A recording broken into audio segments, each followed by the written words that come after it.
Oke, sebelum podcast ini dimulai, jadi teman-teman udah, yang kita berdua udah swab antigen, jadi udah aman ya teman. Fokus banget. Oke, selamat sore teman-teman di podcast perdana Komisi Pemuda Poktomo. Ya, dan sore hari yang berbahagia ini kita sudah kedatangan tamu spesial teman-teman semua. William, Ketua Pemuda Poktomo. Selamat sore, Will. Sore, Kak. Gimana kabar lo? Baik. Oke, nah teman-teman mungkin di sini ada yang baru mengenal William gitu ya, mungkin ya kurun waktu 1-2 tahun, tapi mungkin ada juga di sini yang kayaknya William tuh siapa gitu ya, cuma tahu ketua, katanya ketua pemuda. Nah kayaknya kalau menurut petua bijak bilang nggak kenal maka nggak sayang gitu ya. Silakan Will, boleh perkenalin diri dulu ke teman-teman semua di sini. Silakan. Oke. Shalom semuanya teman-teman. Shalom. Perkenalkan, nama gue William Yohanes. Gue merupakan ketua pemuda ke-6 di Poktomang. Dan sekarang gue lagi menempuh pendidikan lebih lanjut, yaitu S2 Ilmu Komunikasi di Bunda Mulia. Sekian. Wah, oke. Iya, jadi lagi nempuh studi S2 ya di jurusan Ilmu Komunikasi. Jurusan Ilmu Komunikasi. Oke, nah bicara soal kesibukan William gitu ya, pasti teman-teman di sini juga sedikit banyak mau tahu gitu ya. Ketika dalam keseharian, apalagi dalam kondisi pandemi gitu ya, William bisa cerita ke teman-teman juga gitu ya, kira-kira kesibukannya seperti apa sih dalam keseharian gitu ya. Teman-teman di sini juga pasti sedikit banyak mau tahu gitu ya, seberapa sibuk sih seorang ketua pemuda di dalam pelayanannya, kuliah pula gitu ya, terus mungkin ada hal-hal lain gitu. Silakan Will, diceritakan kesibukannya. Kalau kesibukan sih nggak terlalu sibuk-sibuk banget sih, masih bisa dikontrol lah gitu. Paling kesibukannya kuliah, terus juga sambil nyari-nyari kerja juga kan. Paling sambil ngisi-ngisi waktu luang, ada bantu-bantu orang rumah juga. Bantu orang rumah, oke. Nah, tadi berarti kan sambil kuliah sambil nyari kerja gitu ya.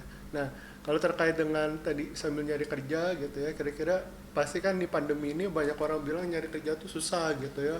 Belum tentu dapat gitu ya, yang udah kerja bertahun-tahun aja bisa aja di PHK dan seterusnya. Nah, mungkin William bisa share juga kesulitan-kesulitan apa sih yang dialami di kondisi pandemi, mungkin dari sisi cari kerjanya atau kuliah online apalagi S2 gitu ya, nggak kebayang gitu ya.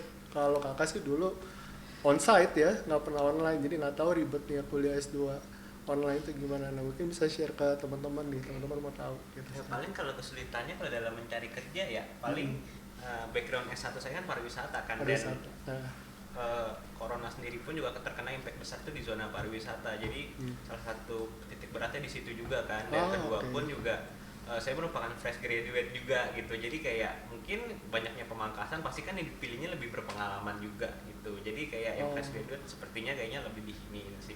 Paling kalau kendala kuliah, paling kalau kuliah online ya koneksi sama mata sih. Liatin banyak layar, kadang mata suka sakit sih gitu. Oke. Oh, jadi saya ngeliatin misalnya layar itu layar mungkin Google Meet atau Zoom dan segala macam dalam waktu yang lama gitu ya, pegel gitu ya.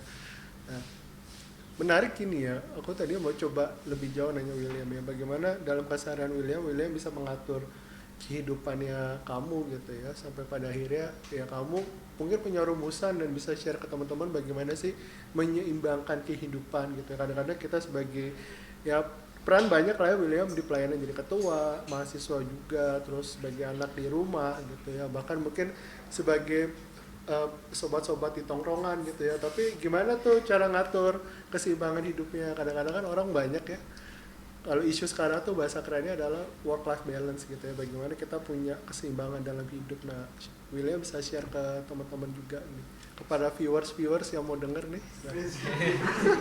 Nih sebelum kita lanjut, ngopi dulu aja Ngopi kali. dulu. Oh iya, jangan lupa nih, kita podcast kita hari ini teman-teman disponsori oleh Coffee for Nana. Ya, jadi silakan, ini ada ininya. Terima kasih buat Kak Randy, selaku sponsor, ownernya dari Coffee for Nana. Kita coba dulu teman-teman, biar nggak terlalu tegang ya Will. Kayaknya mukanya tegang banget gitu ya. Setelah Will, Pertanyaannya berat soalnya. kita seruput dulu. Oke. Gimana Bang? Silakan. Gimana tadi caranya balance gitu ya? Ya keseimbangan hidup tuh gimana ya gitu ya seorang William? Kalau menurut saya pribadi ya, yang penting itu tahu waktu aja sih, kapan harus main, kapan harus kuliah, dan kapan harus maksudnya mengerjakan hal-hal yang lain gitu. Jadi kan ada seseorang yang untuk biar work life balance-nya itu kan ada yang kayak dijadwalin gitu, dicatat. Kalau saya pribadi sih nggak catat, cuma kayak saya tahu aja, oh saya keluar contoh, kalau saya kan kuliah 6:30, kadang saya bangun jam 11 itu terkadang ya di rumah dulu, kadang bantu-bantu, mungkin jam 2 keluar, jam 5 pulang, itu siap-siap buat kuliah gitu. Siap-siap buat kuliah. Oke, kamu sehari-hari kurang lebih kuliah weekday ya, Senin, maksudnya hari-hari Senin sampai Jumat gitu ya. Weekend betul. Kuliah juga? Weekend enggak sih. Weekend enggak ya, oke. Kurang lebih kuliah tuh sampai jam kelas malam ya berarti? Kelas malam. Sampai jam 10 ya? Sampai jam 9. Oke, terus pulang ke rumah, terus masa ngerjain tugas tuh ya malam-malam ya? Iya. Jam tidur otomatis berubah dong? Berubah banget ya, oke. Nah bicara soal waktu Will, kakak dan teman-teman di sini juga pasti sedikit banyak mau tahu, kita tarik mundur ya bagaimana kamu bertumbuh gitu ya di masa kecil dan seterusnya gitu ya. Nah, kakak mau coba singgung di area bagaimana kamu menjalani kehidupan masa kecil gitu ya. Apa sih memori-memori yang baik gitu ya, kenangan-kenangan manis yang bisa kamu ceritain sedikit ke teman-teman juga mengenai masa kecil. Mungkin di sini teman-teman kan masa kecilnya kita semua punya story tersendiri ya. Jadi kalau ditanyakan bagaimana William bertumbuh gitu ya pada saat masa kecilnya tuh, apa sih yang bisa di-share ke teman-teman? Dari sisi rohani atau apa nih? Nggak harus rohani juga, misalnya apa gitu yang diingat, dapat kado yang paling spesial dari orang tua misalnya, atau punya prestasi tertentu, atau jangan-jangan pas SD ditaksir 4 perempuan misalnya. Atau juga siapa tahu kan bakat-bakatnya udah ada dari SD kan gitu. Kalau untuk pengalaman masa kecil, kalau menurut saya pribadi kayak nggak ada yang wow aja sih, kayak flat aja gitu, biasa aja sih. Cuma ya bersyukurnya pada saat masa kecil ya orang tua ya sanggup untuk ya menyekolahkan gitu sampai lulus SD, lulus SMP dan SMK juga gitu. Dan untuk masa kecilnya paling di-sharingin sih, saya dididik itu disiplin banget dari keluarga gitu. Sangat amat kayak bener-bener protect banget sih gitu. Jadi kayak terkadang pun untuk pas SD ke SMP itu kadang juga kaget juga sih gitu. Kagetnya itu dalam arti kayak yang biasanya kan bisa keluar bebas, ini yang seharusnya udah keluar bebas, ini belum bisa keluar bebas, yang seharusnya udah bisa pegang HP, ini belum bisa pegang HP, kayak gitu. Oke. Berarti kalau tadi kan William bilang ya, cerita dari SD ke SMP banyak penyesuaian. William sendiri tumbuh besar di keluarga tinggal bareng orang tua, oma juga ya? Iya. Bareng ya sama oma, oke. Nah, bicara soal tadi kamu bilang, wah kayaknya strict banget dan seterusnya gitu ya. Bagaimana sih yang kamu rasakan pada saat itu gitu ya, ketika dapat pola asuh ya katakanlah yang seperti itu gitu ya, dikit-dikit mesti strict lah, dikit-dikit mesti taat aturan dan seterusnya gitu. Sempat ngalamin ini gak sih ya, kayaknya pingin berontak atau gimana ya, namanya anak-anak gitu kan ya. Kan kadang-kadang juga adalah sisi-sisi bandelnya gitu kan, pengen ngelawan tapi nggak bisa atau apa gitu. Mungkin bisa diceritain nggak sih ada hal-hal menarik gitu ya, 1-2 yang kamu ingat gitu ya terkait dengan bagaimana orang tua kamu dulu kasih pola asuhnya ke William atau seperti apa gitu. Kalau namanya ngeberontak ya pasti anak kecil pasti bakal ngeberontak gitu, apalagi namanya dikekang habis-habisan gitu kan. Dan saya pun salah satu ya merupakan pemberontak banget gitu. Jadi kayak ngomongnya pokoknya berontak gitu, maunya saya kayak gitu. Jadi kayak dulu tuh emang kayak egosen saya emang cukup tinggi sih gitu. Oke, William sendiri berarti tumbuh besar di, kamu anak pertama dari berapa bersaudara atau William anak tunggal? Oh 2 ya, yang satu adik ya? Satu adik. Perempuan ya? Perempuan. Oh adik perempuan, oke. Nah gini, menarik nih ya, tadi kan teman-teman juga dengar gitu ya bahwa ada nih pola asuh dan seterusnya, tapi saya mau coba tarik lebih dalam nih, bagaimana kamu melihat dan apa ya katakanlah hal baik apa sih yang sebenarnya William selalu ingat dari pengajaran orang tua gitu ya. Mungkin teman-teman di sini orang tua juga pasti masing-masing punya lah ya petua bijaknya, ajarannya, saran-sarannya, tapi apa mungkin hal baik yang juga kita bisa dengar di sini dari yang William ingat deh terkait bonyoknya gitu ya. Bokap gue tuh kayaknya punya sesuatu yang kayaknya jadi rema banget nih di gue, misalnya tentang apa ya, bandel boleh tapi goblok jangan misalnya gitu ya, atau apalah gitu ya, atau misalnya mama punya apa gitu. Nah, silakan Bang, bisa di share dikit Bang. Sebenarnya sih untuk mengenai yang didikan masa kecil itu pasti kan yang agak-agak berontak, tapi sebenarnya kalau misalnya kita berkacamata dalam sisi orang tua itu sebenarnya niatnya itu baik. Dia itu nggak mau, orang tua itu nggak mau kita itu jatuh ke kegagalan yang sama seperti orang tua kita gitu. Makanya kita itu perlu kayak dididik yang cukup keras gitu agar kita yang nggak jatuh ke dalam lubang yang sama seperti orang tua kita. Oke, jadi didikan gitu ya. Didikan. Oke, terus kalau yang kamu ingat sedikit tentang apa nasihat gitu ya, satu aja gitu yang masih jadi rema di kamu, mungkin wah nyokap gue tuh selalu bilang apa, atau bokap gue selalu bilang apa, nah itu jadi pegangan kamu lah gitu, bisa di share ke teman-teman. Kalau kata-kata untuk jadi pegangan ya, paling ini harapan dari orang tua kan, one day William bisa sukses, William nanti bisa punya rumah sendiri, ya gitu lah pokoknya. Paling gitu sih, soalnya kan nggak ada kata-kata yang nggak ada yang menyentuh banget sih kalau dari ini sih, tapi ke arah support aja sih. Ya, support ya. Nah, nih ini kita udah masuk ke bagian hotnya ya, bagian intinya nih. Jadi kita udah bicara soal apa sih yang terjadi di childhood gitu ya, masa kanak-kanak. Nah, kita sekarang beranjak nih ke masa remaja. Nah, remaja itu kan identiknya kadang-kadang dua hal ya. Satu, mencari jati diri. Satu adalah badung-badungnya tuh kalau dibikin grafik tuh remaja deh tuh. Badung-badungnya. Nah, mungkin di sini terserah ya. Ini haknya ada di William. Ceritakan apa yang perlu diceritakan. Kalaupun itu dirasa menjadi confidential dan nggak boleh diceritakan, kita sama-sama menghargai. Tapi boleh dong share sedikit bandelnya ketua pemuda. Bahkan ketua pemuda tuh udah nggak napak tanah gitu ya, holy banget gitu. Tapi apa sebenarnya misalnya dibalik itu gitu ya. Nanti kita mau lihat breakthrough-nya nih, dari kebandelan itu tiba-tiba bisa Tuhan tangkap, kamu menangkap pelayanan jadi ketua. Nah, kita ujungnya ke sana. Tapi kita mulai dulu nih, kira-kira bandelnya ketua pemuda apa sih? Waduh, bandelnya ya? Remaja-remaja ya, SMP, SMA gitu ya, masa itu. Jujur ya.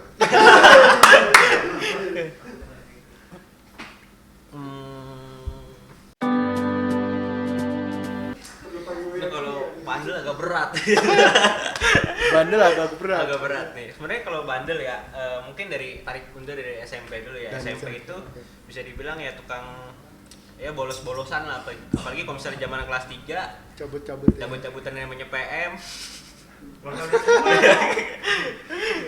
Ya namanya PM itu pasti ada langganan cabut lah gitu, bolos-bolosan. Dan juga ya SMP kan di situ juga yang namanya kalau secara kasarnya ya barter-barter gitu kan. Kan ibarat kata SMP ya baru-baru kenal gitu kan. Dan juga dulu juga SMP juga kayak gereja juga ya kalau bangun aja gitu. Oke, kalau ingat ya, Kalau niat gitu. Iya. Oke. Banyak sih, kalau misalnya salah satunya kadang dulu waktu pas SMP kan biasa mama suka kasih duit kolekte kan kalau ke gereja. Jadi waktu itu pernah ngebohong, bilangnya ke gereja, padahal nggak ke gereja, cabut. Gitu, jadi duit kolektenya pakai buat jajan gitu. Buat jajan. Main PS dulu kali ada rental PS ya? Enggak ya? Warnet. Oh, dulu warnet ya. Warnet. Oke. Terus SMA bandelnya ya masih sama-sama lah gitu, mirip-mirip lah. Cuma ya udah mulai bandelnya kayak udah mulai pulang malam gitu kan. Apalagi udah baru dapat motor kan, keliling sana keliling sini, pulang subuh. Oh, oke.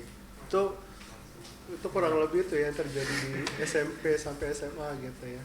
Oke, nah ini saya nggak tahu nih, ini model podcastnya dibuka lempar ke floor apa gimana, kayak bisa rame nih kalau dilempar ke floor, jadinya pada nanya gitu ya.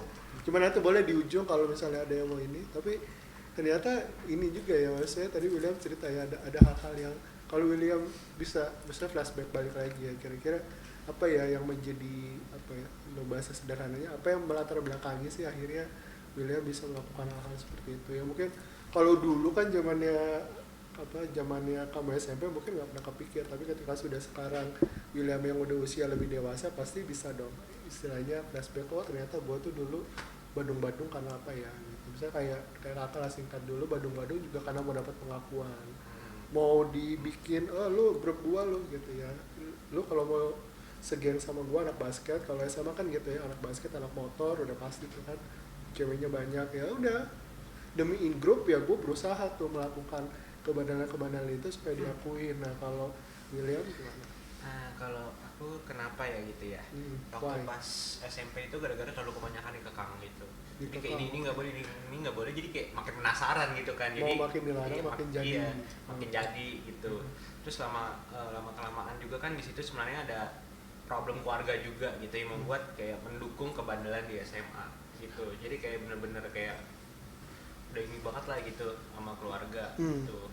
Dan kalau saya sendiri pun ya kalau masalah kebandelan gitu kayak nggak pernah kepikiran kayak buat show off atau kayak buat kelihatan keren, enggak sih, kayak lebih ke gimana ya, contohnya simpel dalam hal merokok aja gitu. Merokok itu orang biasanya kan gara-gara kalau mau terlihat keren, gara-gara ikut-ikutan teman apa gimana. Tapi kalau saya sendiri itu merokok gara-gara saya mau merokok aja gitu. Saya emang mau merokok, Emang mau ngerokok, okay. Bukan buat yang ikut-ikutan gitulah. Bukan buat yang ikut-ikutan atau ya gitu ya dapat pengakuan gitu ya. Okay. Nah ini juga kan kita juga melihat ya, karena ada hal yang menarik gitu ya. Tadi kan kalau kita tarik mundur ada pembicaraan tentang area bandel sama bagaimana area belajar untuk mengenal diri. Nah ini sebelum masuk ke bagian intinya gitu ya, saya mau tahu juga dan mungkin teman-teman mau dapat cerita dari William bagaimana sih seorang William itu belajar untuk menemukan diri gitu ya. Jadi kalau dibilang who am I-nya tuh journey-nya gimana ya sampai akhirnya William bisa dapat, oh ternyata kalau orang nanya ke gua siapa gua atau siapa saya itu bisa mulai menjawab. Kan itu kan dinamika remaja banget tuh ya. Jadi gimana sih prosesnya William bisa sampai tahu gitu ya dan mulai belajar mengenal diri. Mungkin teman-teman di sini juga ada prosesnya masing-masing, atau mungkin ada juga yang di sini belum bisa mengenal diri dengan baik. Kita bisa belajar nih dari William gimana sih journey-nya William menemukan diri, menemukan jati diri gitu. Kita sedikit ya, di sisi itu ya. Journey-nya menemukan jati diri itu sebenarnya nggak gampang juga sih. Nggak gampangnya kayak dalam arti kayak melalui pertemanan yang buruk, terus itu bertemu dengan pertemanan yang baik juga gitu, dan lingkungan sih sebagai tepatnya yang membuat saya menemukan jati diri gitu. Dan kebetulan ya cerita sedikit, saya menemukan jati diri saya itu ketika saya di waktu itu sempat ada komsel dan saya menemukan jati diri saya di komsel sana gitu. Di komsel ya. Oke. Nah, ini mungkin juga mewakili pertanyaan dari teman-teman gitu ya. Kalau William diminta harus menyebutkan dan menggambarkan diri William dalam 3 kata, kira-kira apa 3 kata yang mewakili diri William? Saya dalam 3 kata gitu. Nanti jelasin sedikit kenapa misalnya William mengidentify gua tuh A, gua tuh B, gua tuh C, sedikit aja. Nanti baru kita masuk ke main course-nya gitu ya. Silakan. Ya. 3 Saya dalam 3 kata. Kira-kira William akan bilang apa ya? Gitu. Saya setia, saya taat. Langsung. Sudah ada bertanya ya. Setia. Oke. Setia, taat, ya. disiplin. Setia, taat, disiplin. Oke, bisa dikasih penjelasan pendukung atau misalnya mungkin di antara ketiga itu yang paling menarik setia, karena setia itu kan bisa luas ya, bisa ke hubungan romantis, setia kepada Tuhan gitu ya, setia kepada teman dan seterusnya. Tapi apa sih bukti konkret yang bisa diceritakan sampai akhirnya William bisa menilai diri gue tuh setia gitu misalnya. Contoh konkret deh gitu ya supaya kita juga tahu di teman-teman di sini gitu. Mungkin ada yang bisa diceritakan di aspek itu ya. Setia gitu ya. Setia. Paling saya persempit di relationship aja kali ya. Relationship, oke. Okay. Dulu. Biar ini dulu. Gosok terus. Paling kalau di relationship itu saya ada tipikal orang kalau yang udah satu ya satu aja gitu. Dari pas PDKT sampai pacaran pun juga satu.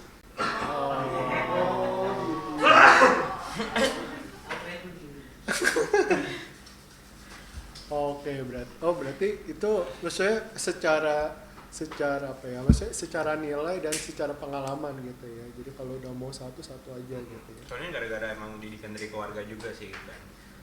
Kalau dari ajaran dari oma atau nyokap pun juga bilang kalau yang pacaran tuh jangan main-main gitu, jadi harus serius, satu harus setia. Oke. Nah kalau ngomongin kesetiaan nih sebelum kita masuk ke bagian akhir gitu ya, menurut William sendiri sebenarnya seberapa penting ya nilai kesetiaan dalam sebuah hubungan romantis? Menurut William deh, kira-kira kesetiaan tuh porsinya tuh seberapa ya? Kalau misalnya William bisa mengidentify, misalnya ya ibarat gini lah ya, kayak sepotong kue bulat gitu ya, William bilang kesetiaan itu porsinya 80% Kak, karena itu pondasi dasar misalnya. Nah, mungkin William punya satu pandangan yang bisa di-share ke teman-teman juga di sini. Gitu. Gimana, Will? Seberapa pentingnya di kesetiaan ya? Ya, kesetiaan dalam sebuah hubungan romantis. Pacaran lah ya, bahasanya apa ya. Paling untuk dalam kesetiaan itu merupakan kayak salah satu fondasi yang kuat sih dalam sebuah hubungan sih. Yang bisa mempertahankan sebuah hubungan menurut gue pribadi adalah kesetiaan gitu. Karena kalau misalnya nggak ada kesetiaan pun gimana caranya hubungan itu mau berlanjut gitu. Kayak contohnya kayak ya lu pacaran tapi kayak lu mepet sana mepet sini gitu, kayak there is no essential in the relationship sih. Kira-kira apa ya ininya ya? Teksnya nggak ada nih, teks bahasa Indonesianya nggak ada. William Teguh. Podcastnya belum pakai subtitle jadi nggak ada bahasa Indonesianya. Oke, berarti tadi ini banget ya, maksudnya William melihat bahwa kesetiaan itu penting banget. Tapi bagaimana ini jadinya agak sedikit mendalami ya. Setelah itu baru kita masuk ke bagian akhir. Bagaimana kasusnya kalau misalnya hanya William yang memperjuangkan itu misalnya, tapi di lain sisi misalnya katakanlah si A si B ya gitu ya, kita nggak bilang William si A si B ya, yang jelas si A tuh pria, si B nya wanita gitu ya. Ternyata kesetiaan itu dijunjung tinggi sama si A nih si pria, tapi si B nya sebagai wanita justru tidak memberikan feedback yang sama gitu. Ibarat kalau kita sama-sama ngedorong meja, cuman si A doang nih yang mau dorong, yang B nya cuman lihat dari jauh gitu, lu dorong gitu ya, artinya kan dia juga nggak bergabung untuk sama-sama kerjasama kan untuk dorong mejanya gitu. Nah kalau dari kasus itu menurut William gimana tuh, apakah memang bisa ya diperjuangkan gitu walaupun hanya sepihak gitu, sebelah tangan gitu, kira-kira gimana? Menarik sih nih. Minum dulu. Ya biar otak kencang. Untuk kepercayaannya suruh doa dulu ya, biar nggak beban. Sedikit aja, coba kita mau tahu pandangan William gitu. Sebenarnya sih tergantung ke pribadian si A-nya tadi sih. Depends on the person-nya aja sih. Nggak ada lagi subtitle-nya, nggak ada subtitle. Soalnya kan terkadang tuh ada orang yang mau dia sendiri pun dia bodo amat. Ada yang kayak wah gue udah beli sini, gue capek, yaudah gue cabut gitu kan. Ada dua orang yang seperti itu. Sebenarnya sih alangkah baiknya kan sudah ada di dalam Bible juga kan.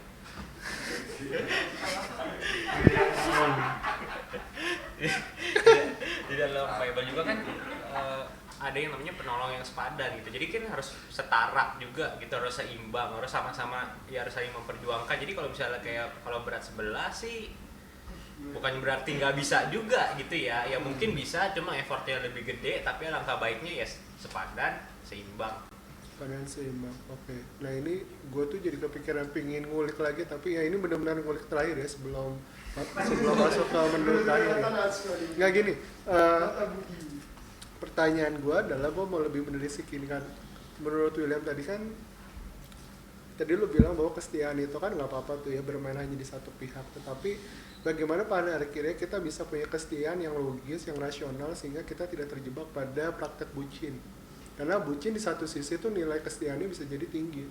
Gue gak mau, pokoknya budak cinta tuh ibaratnya kan, pokoknya mendewa-dewakan pasangan. Mungkin di situ akhirnya kita jadi bego, jadi goblok, kita nggak mengedepankan rasionalitas karena itu tadi. Satu sisi dari luar orang bisa bilang, nih orang kayaknya setia banget ya gitu dan seterusnya. Nah, bagaimana tuh menurut William akhirnya menjaga kesetiaannya tetap rasional gitu, agar kita nggak terjebak sama praktek-praktek budak cinta gitu. Gimana William? Jaga kesetiaan yang rasional. Ya misalnya, ini kayak udah nggak bisa dipertahankan, ya udah take it or leave it kan.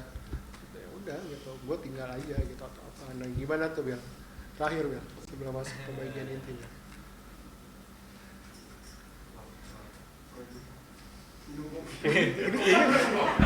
Di skripsi nggak ada, di skrip nggak ada nih, di skrip nggak ada. Berat nih. Di skrip nggak ada nih. Jadi kepikiran terakhir, Rasional mungkin ya. menurut William aja sih bagaimana menjaga nilai kesetiaan yang tetap rasional.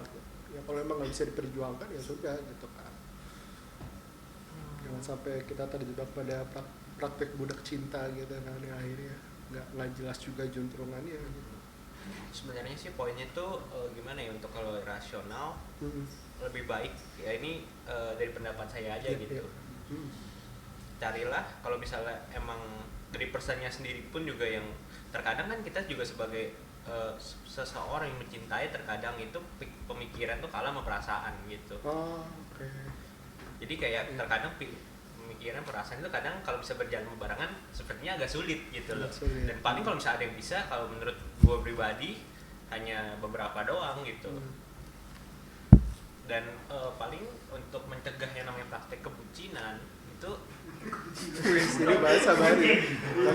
untuk mencegah bucin, paling kan mencari solusinya mencari orang yang tepat gitu, yang benar-benar tepat gitu. Kalau misalnya kayak lu jatuh dalam yang namanya bucin, ya lu bucin kepada orang yang tepat gitu. Kalau misalnya ya bucin nggak pada orang yang tepat, ya ada resiko juga gitu. Alangkah baiknya sebenarnya sih mencari yang pasangan yang tepat gitu. Oke. Dah. Dah. Ada yang mau dilanjut lagi Bang? Sorry. Soalnya terkadang gimana ya, yang namanya perasaan itu terkadang kita sendiri tuh nggak bisa kontrol gitu. Yang namanya perasaan, terkadang perasaan itu bisa mengendalikan diri kita juga gitu. Jadi sebenarnya untuk mencegah yang namanya bucin juga, kita harus butuh pengendalian diri juga sih. Pengendalian diri itu dapat dari mana?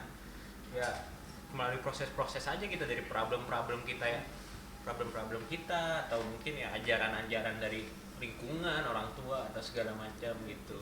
Jadi sebisa mungkin lebih ke pengendalian dirinya aja sih gitu.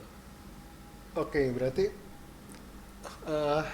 tadi sih kakak nangkap poin ya, bahwa memang bagaimana kita bisa mencari orang yang tepat gitu ya. Akhirnya intinya sih kesetiaan itu bisa sama-sama diperjuangkan dengan baik gitu ya. Oke, tadi kan kita sudah cerita banyak nih tentang bagaimana William dari awal gitu ya, dari masa kecilnya kemudian masuk ke masa remaja sampai dengan tadi ada bandel-bandelnya gitu ya. Nah sekarang kita mau coba dengar juga cerita William ya, ini di bagian akhir dari bagian podcast ini, tentang bagaimana akhirnya William punya poin untuk bisa breakthrough gitu ya, punya satu hal yang akhirnya Tuhan bisa ubahkan. Akhirnya William juga bisa punya satu hal yang lebih baik lagi gitu ya, ketika memandang Tuhan, mengenal Tuhan, dan juga di dalam pelayanannya gitu ya. Ini kita mau tahu gitu ya. Nah bagaimana sih akhirnya ketika tadi William cerita yang udah sebandel-bandelnya itu sebagai remaja, akhirnya sekarang William bisa lebih menghargai gitu ya, menghargai kehidupan. Akhirnya William bisa melihat sebenarnya arti sebuah pelayanan gitu ya. Dan ujungnya nanti kita mau tahu juga dari cerita William, apa sih yang terjadi saat itu ketika William Tuhan panggil untuk misalnya punya pelayanan di Pokpoman gitu ya. Tapi saya mau tahu sedikit nih, menurut William sendiri pelayanan tuh definisinya apa sih gitu, atau apa arti pelayanan sih buat William gitu? Pelayanan menurut saya, Ya, giving our best to God. giving always to God. Oke, operasionalnya apa? Contohnya, contoh konkretnya gitu. Contoh gini, kita kan setiap orang kita mempunyai keahlian, karunia, dan mungkin talentanya masing-masing Ya. gitu. Dan itu pun juga pemberian dari Tuhan gitu. Yap. Sekarang bagaimana caranya kita untuk dari semuanya itu kita kembalikan lagi ke Dia, dari segala apa yang kita punya, karunia, talenta, bakat yang bisa mempermuliakan Dia. Itu menurut saya. Oke, jadi bagus banget poinnya ya, ketika memang kita akhirnya bisa memberikan yang terbaik gitu ya, yang bisa kita berikan ke Tuhan gitu ya. Nah, tapi menariknya gini, ketika saya mau tahu juga ya, ceritanya akhirnya William tuh meresponi panggilannya Tuhan gitu ya. Sebelumnya pernah terbayang nggak sih misalnya William akhirnya berada di posisi sekarang gitu ya, artinya Tuhan percayakan satu pelayanan, William bisa ya apa itu ya, ketua dan seterusnya, itu kan hanya sekedar penamaan atau jabatan aja gitu ya. Tetapi pernah kebayang nggak sih bahwa William tuh diarahkan Tuhan untuk sampai sekarang gitu ya, dipercayakan pelayanan seperti ini gitu? Mungkin mungkin kalau misalnya saya agak tarik mundur dikit dari masa kecil, nggak pernah nyangka sih. Saya dari kecil ya mungkin satu keluarga emang keluarga dari Kristen gitu, mamanya juga pelayan Tuhan juga kan. Dan ya dulu saya orang yang malas ke gereja gitu, malah paling malas yang sekolah minggu gitu. Kalau disuruh pilih dulu zaman-zamannya RCTI itu masih ada Power Ranger, Kuga kayak gitu-gitu, gue lebih pilih nonton Kuga dibanding gue sekolah minggu gitu. Gue lebih pilih gue nonton yang kayak gitu dibanding ya gue sekolah minggu gitu. Terkadang kalau misalnya gue datang sekolah minggu, ya udah gue datang pas-pasan, gue mau pulang paling duluan. Buat apa ya gue nonton Kuga? Kayak gitu. Oke. Berarti sebenarnya nggak pernah terbayang ya. Tetapi kan memang secara kenyataannya kan William akhirnya juga aku mau tahu juga nih, dan teman-teman juga mungkin mau tahu ya bagaimana prosesnya juga ketika William belajar untuk taat gitu ya, belajar untuk taat sama panggilan pelayanan yang Tuhan berikan ke William tuh prosesnya gimana sih gitu ya, maksudnya ketika ya either mungkin pada saat itu jadi bakal calon atau balon ketua pemuda, mungkin kan bisa jadi ya ada seru-serunya, ada misalnya secara politiknya ada, kubu-kubuan mungkin dan seterusnya mungkin juga ada, tetapi esensialnya bagaimana William akhirnya belajar untuk menghargai panggilan itu dan belajar taat gitu. Nah kami di sini mau tahu juga nih gitu ya, bagaimana akhirnya William, ya pasti kan itu ada pergumulan pribadi juga dong, karena kan nggak mungkin tiba-tiba nggak dipikirin gitu kan, terus asal ya udah deh asal masuk aja kan, nggak juga, pasti kan ada pergumulannya. Nah kami mau tahu nih dari cerita William sendiri prosesnya seperti apa ya, dan bagaimana akhirnya William bisa dapat jawaban gitu ya, oh ya udah deh aku berserah, aku maju gitu kan, aku coba taat sama panggilan gitu. Nah itu gimana sih ceritanya? Nah itu mungkin itu terjadi tuh pada waktu saya SMA. Kelas 2 kalau nggak salah. Sebenarnya awalnya saya lari dari panggilan itu. Sebelum panggilan pelayanan ya. Saya lari dari panggilan itu karena saya pikir kayak nggak logis aja gitu. Jadi panggilan itu seperti apa? Jadi ada satu teman saya SMA. Jadi dia itu ngajakin saya ke Komsel gitu. Jadi dia itu tiba-tiba ngajak dan saya nggak tahu alasannya apa. Ya udah gitu, dan saya pun juga waktu itu juga ada bentrok jadwal juga kan, kebetulan tuh kalau misalnya hari Jumat, dan saya pun Jumat itu ada pingpong di gereja saya juga gitu, jadi kayak bentrok kan, saya bilang nggak bisa gitu kan. Habis itu hari apa sih itu saya ketemu dia kasih tahu saya gitu kalau dia itu dapat mimpi tentang saya kalau saya itu bobes masuk ke jurang. Bobes masuk ke jurang. Iya, di situ saya merasa kayak aneh aja gitu, merasa lucu aja gitu, jujur gitu, nggak percaya kan. Terus nggak ada tindak lanjut ya, kamu dibawa ke rumah sakit apa gimana? Masih bangun parah banget, mimpinya setengah-setengah ya. Lu kayak mau pergi ke puncak tuh biasanya. Ke Bandung. Terus dan habis itu ya saya di situ kayak ya udah gitu, saya nggak meresponi apa yang menjadi ini dia. Ya udah saya berjalan sesuai dengan apa yang saya mau dan apa yang sesuai waktu saya pikirkan. Tiba-tiba kan kayak problem itu datangnya itu udah kayak ombak tsunami, jebret aja gitu langsung kan. Udah kayak bener-bener ada, down banget nih, apa yang dibilang dia itu bener apa enggak. Akhirnya ya udahlah, pasrah kan, akhirnya kan bukan berserah, pasrah. Gitu kan, pasrah. Akhirnya ya udahlah ikut dia lah gitu. Ikut dia, akhirnya di situ ya puji Tuhannya sih di situ kayak tersentuh gitu. Jadi ternyata kayak ini yang namanya kayak panggilan Tuhan gitu kan. Nanti di situ ya berjalan prosesnya waktu, tepatnya itu berapa tahun yang lalu, 5 tahun atau 4 tahun yang lalu itu saya mendapatkan panggilan sebagai ketua. Tapi saya nggak tahu di mana. Bahkan saya juga nggak tahu akan berada jadi ketua di sini. Iya gitu. Karena pada saat itu di Komsel saya pun juga udah ada ketuanya, dan di gereja saya yang asal itu kayak udah mustahil banget lah gitu untuk jadi ketua. And then kayak di mana gitu. Ya terus bertanya-tanya dan akhirnya saya lupain aja gitu, saya pikir kayaknya saya halusinasi gitu. And then ya day by day, year by year gitu. Ini subtitle nggak ada ya? Habis itu tiba-tiba kayak panggilan itu adalah datang lagi gitu, tapi ya bukan kayak bentuknya gimana, tapi kayak langsung aja gitu tiba-tiba kan, melalui ya yang kemarin proses pencarian mencari ketua pemuda di PAU kayak gitu. Itu sih paling proses singkatnya sih. Jadi ya memang di dalam prosesnya William juga melihat bahwa ada panggilan itu, walaupun akhirnya William sempat tidak memberikan fokus, pada akhirnya juga ya ibaratnya Tuhan tetap setia dengan apa yang diberikan ke William, terus William juga tetap akhirnya mendapat ladang pelayanan ini ya sebagai ketua ya. Oke. Beban terberat apa sih yang William rasakan sebagai seorang ketua pemuda Pok Tomang gitu ya? Mungkin kita juga mau tahu dan kita bisa bantu doa gitu ya kalau misalnya bebannya berat banget gitu ya, atau apalah gitu, mungkin ada yang bisa di-share gitu ya, mungkin tentang bebannya gitu ya, atau suka dukanya gitu. Ini udah menuju terakhir teman-teman. Silakan. Beban terberatnya ya sebagai ketua pemuda ya. Sebenarnya saya sih menganggap ketua pemuda ini bukanlah sebuah beban sih, tapi melainkan sebuah berkat. Gitu. Berkat. Tapi bukan bukan berarti ya agak ada kesulitannya pasti ada gitu. Cuma gimana ya, saya belajar untuk kesulitannya itu saya menyorot kepada diri saya sendiri gitu. Jadi kayak kesulitannya itu dalam diri saya, gimana sih caranya saya menjadi dampak gitu. Soalnya kan saya jadi ketua nih gitu, gimana sih caranya untuk menjadi terang juga gitu bagi jemaat-jemaat dan bagi pengurus saya sendiri gitu. Gimana sih caranya memanage juga pengurus agar bisa sesuai dengan baik gitu, bekerja dengan baik gitu. Jadi kayak semuanya itu untuk kesulitan itu saya balikin lagi ke dalam diri saya gitu. Oke.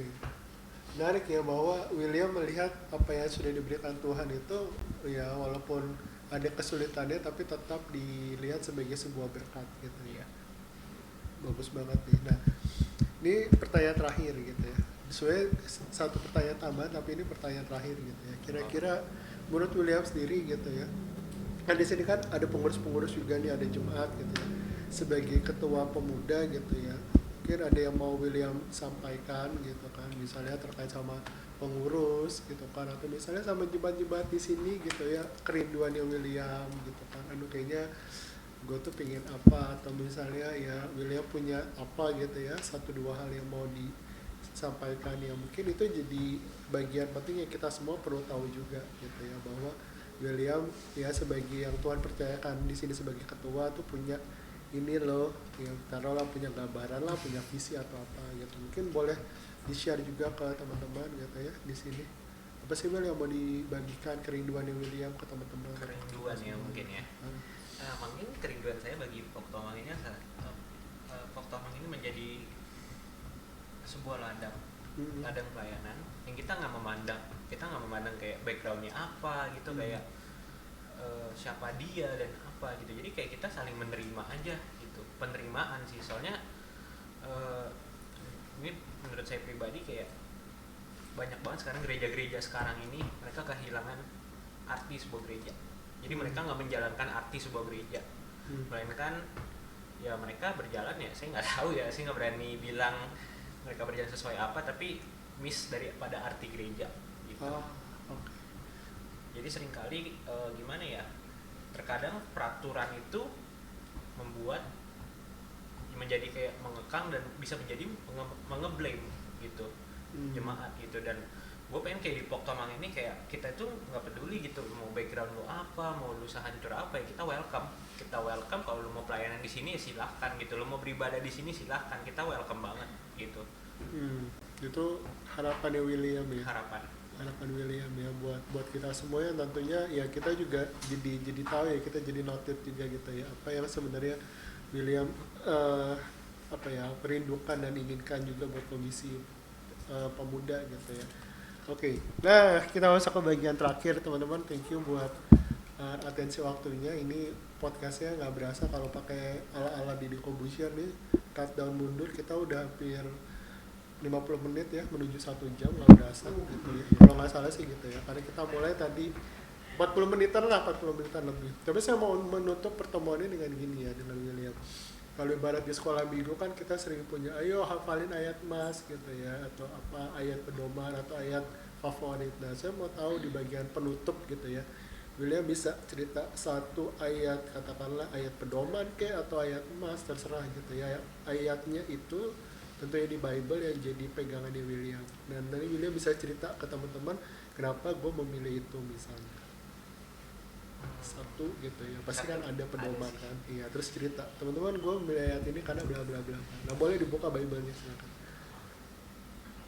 Ini jangan-jangan NIV nih, kalau dalam bahasa Inggris nggak ada subtitle-nya nih, belum ada. Bahasa Ibrani jangan-jangan, kalau bahasa Ibrani belum ada subtitle-nya. Maka ini bagian penutup teman-teman, kita bisa dengar ya kira-kira apa sih ayat pegangannya seorang William. Jadi gitu ya. ayat pegangan gue sendiri itu berada di Yesaya 41 ayat 10. Jadi ayat-ayat di dalam ayat ini berkata, janganlah takut sebab aku menyertai engkau, janganlah bimbang sebab aku ini Allahmu, aku akan meneguhkan bahkan akan menolong engkau, aku akan memegang engkau dengan tangan kananku yang membawa kemenangan. Oh begitu. Mantap. Nah mungkin bisa share apa ya yang pengalaman apa yang akhirnya mengantarkan William sampai ya gue merasa bahwa ini nih ayat pedoman gue nih atau ayat yang sangat memberkati hidup gue. Oke. Jadi saya ngupas dikit lah ya ayat ini. Di kata-kata pertama janganlah takut. Jadi kayak seringkali ya kita menghadapi segala sesuatu, mau permasalahan atau apapun, seringkali kita kan melihat apa yang kita lihat dan kita kayak wah kayaknya kita nggak bisa nih, wah kayaknya kita takut gitu. Dan ternyata di situ ya Tuhan itu tetap menyertai kita gitu loh, dan bahkan Tuhan itu memberikan kemenangan gitu buat kita. Bahkan Tuhan itu juga menuntun kita untuk menyelesaikan problem-problem itu sampai problem itu kelar gitu. Seringkali kita lihat itu mustahil, seringkali kita lihat kayak itu ini kayaknya udah nggak mungkin gitu, ibarat kata 0% lah gitu. Padahal kalau bersama-sama dengan Tuhan bisa jadi 100% gitu. Oke, jadi tiada yang mustahil gitu. Tiada yang mustahil. Jadi Yesaya berapa tadi? Yesaya 41 ayat 10. Yesaya 41 ayat 10. Oke, nah ini saya pikir teman-teman ini bisa sangat memberkati kita juga gitu ya, bagaimana William juga terus belajar tentunya, nggak cuma punya ayat pedoman langsung hidup yang lurus-lurus saja, karena Tuhan kan nggak menjanjikan dalam menjalankan kekristenan kita kayak jalan tol, enggak gitu ya, tetapi dia tetap akan memberikan kekuatan dan mendampingi gitu ya. Saya pikir ya ini obrolan yang sangat sangat membangun, berkualitas gitu ya teman-teman. Jangan lupa kalau belum subscribe gitu ya, belum tekan loncengnya, silakan ditekan loncengnya supaya nanti teman-teman bisa lihat episode-episode berikutnya. Saya pikir itu aja teman-teman. Terima kasih buat waktunya teman-teman semua di sini, buat William. Dan jangan lupa sponsor terakhir teman-teman, nanti kita juga ada door prize ya, kita punya 2 voucher. 2 voucher adalah gratis untuk mendapatkan kopi Forngana. Dan jangan takut teman-teman, ya gue gimana dong, cuma 2 nih peluangnya. Oke, yang lain mendapatkan voucher diskon 50%.